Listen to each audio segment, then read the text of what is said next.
Trailer ಅಥವಾ teaser ಸಿನಿಮಾದ ಬಗ್ಗೆ ಒಂದು ಕುತೂಹಲವನ್ನ ಯಾವಾಗಲೂ ಕ್ರಿಯೇಟ್ ಮಾಡಬೇಕು.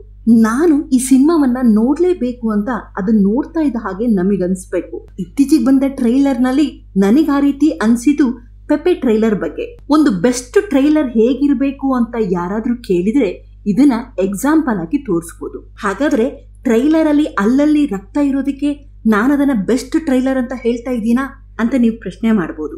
ನಾನ್ ಹೇಳ್ತಾ ಇರೋದು ಅದಕ್ಕಲ್ಲ. ಟ್ರೈಲರ್ ಅಥವಾ ಟೀಸರ್ ಅಲ್ಲಿ ಯಾವಾಗ್ಲೂ ಒಂದಿಷ್ಟು ಹೊಸ ವಿಷಯಗಳು ಇರಬೇಕು. ಅದನ್ನ ಜನಕ್ಕೆ ಇಷ್ಟ ಆಗೋ ಹಾಗೆ ಪ್ರೆಸೆಂಟ್ ಮಾಡಬೇಕು. ಇಲ್ಲಿ ಬರೀ ರಕ್ತ ಇಲ್ಲ, ನಮ್ಗೆಲ್ಲರಿಗೂ ಇಷ್ಟ ಆಗೋ ತುಂಬಾನೇ ವಿಷಯಗಳಿದೆ.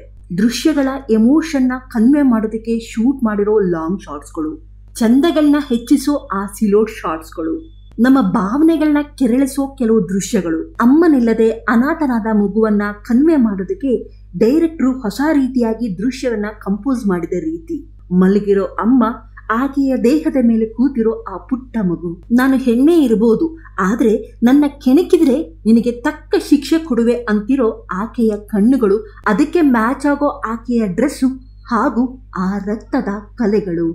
ಹೊಂಡದಿಂದ ಎದ್ದು ಬರುವಾಗ ಆತನ ಮೈ ತುಂಬ ರಕ್ತ ಇರೋದನ್ನ ನೋಡಿದ್ರೆ ವಿನಯ್ ರಾಜ್ಕುಮಾರ್ ಅವರ ಮುಖದಲ್ಲೂ ಈ ರೀತಿಯ ಕ್ರೂರತೆ ತೋರಿಸಬಹುದಾ ಅಂತ ಅನ್ಸುತ್ತೆ.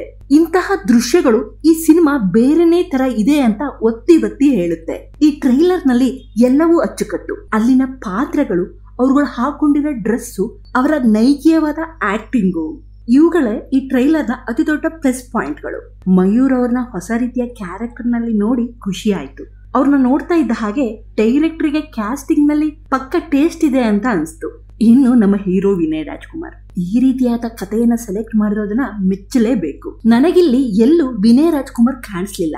ಅವರೊಂದು ಈ ಸಿನಿಮಾದ ಕ್ಯಾರೆಕ್ಟರ್ ಆಗಿ ಕಾಣಿಸಿದ್ರು. ಅವ್ರನ್ನ ತೋರಿಸಿರೋ ರೀತಿ, ಅವರ ಬಾಡಿ ಲ್ಯಾಂಗ್ವೇಜು, ಸೆಟಲ್ ಆಗಿ ಅವ್ರು ಮಾಡೋ ಆಕ್ಟಿಂಗು, ಆ ಕಣ್ಗಳಲ್ಲಿರೋ ಕ್ರೂರತೆ, ಸಿಟ್ಟು ಎಲ್ಲವೂ ಚಂದ.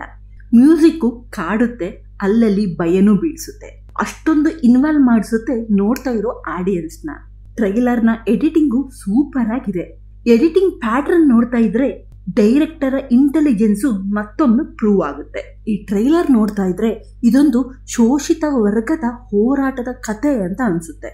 ಇಲ್ಲಿ ಶೋಷಿತರು 2 ಜನ, ಒಂದು ಹೆಣ್ಮಕ್ಳು ಹಾಗೂ ಒಂದು ವರ್ಗದ ಗಂಡಸರು ಕೂಡ.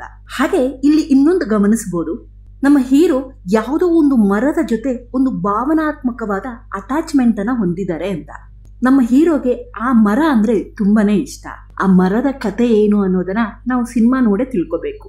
ವಿನಯ್ ರಾಜ್ಕುಮಾರ್ ಅವರ ಎಲ್ಲಾ ಸಿನಿಮಾದಲ್ಲೂ ಒಂದು ತಪ್ಪು ಇದ್ದೇ ಇರುತ್ತೆ. ಅದೇನಂತಂದ್ರೆ ಸರಿಯಾದ ಪ್ರಮೋಷನ್ ಇರೋದಿಲ್ಲ.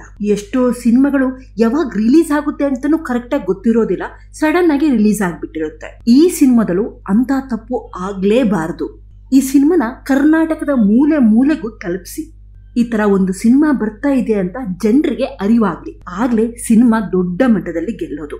ಅಲ್ಲಿ ನೀವು ಸೋತ್ರೆ ಒಂದು ಒಳ್ಳೆಯ ಸಿನಿಮಾದ ಕಂಟೆಂಟ್ ಕೂಡ ಸೋಲೋ ಚಾನ್ಸ್ ಇದೆ. ದಯವಿಟ್ಟು ಹಿಂದೆ ಮಾಡಿರೋ ಅದೇ ತಪ್ಪನ್ನ ಮತ್ತೆ ಮಾಡಬೇಡಿ.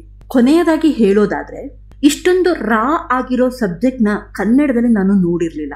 ಅಂತೂ ನಮ್ಮ ಕನ್ನಡದಲ್ಲೂ ಈ ತರ ಒಂದು ಸಬ್ಜೆಕ್ಟ್ ಬಂದಿದೆ. ಇದನ್ನ ನಾವೆಲ್ಲ ನೋಡಿ ಈ ಸಿನಿಮಾನ ಗೆಲ್ಸೋಣ. ನಿಮಗೆ ಈ ವಿಡಿಯೋ ಇಷ್ಟ ಆದ್ರೆ ಈಗಲೇ ನಮ್ಮ ಚಾನಲ್ನ ಸಬ್ಸ್ಕ್ರೈಬ್ ಮಾಡಿ. ಹಾಗೆ ನೀವು ಈ ಟ್ರೈಲರ್ನ ನೋಡಿದ್ರೆ ನಿಮಗೇನು ಅನಿಸ್ತು ಅಂತ ಕಮೆಂಟ್ ಬಾಕ್ಸಲ್ಲಿ ಕಮೆಂಟ್ ಕೂಡ ಮಾಡಿ.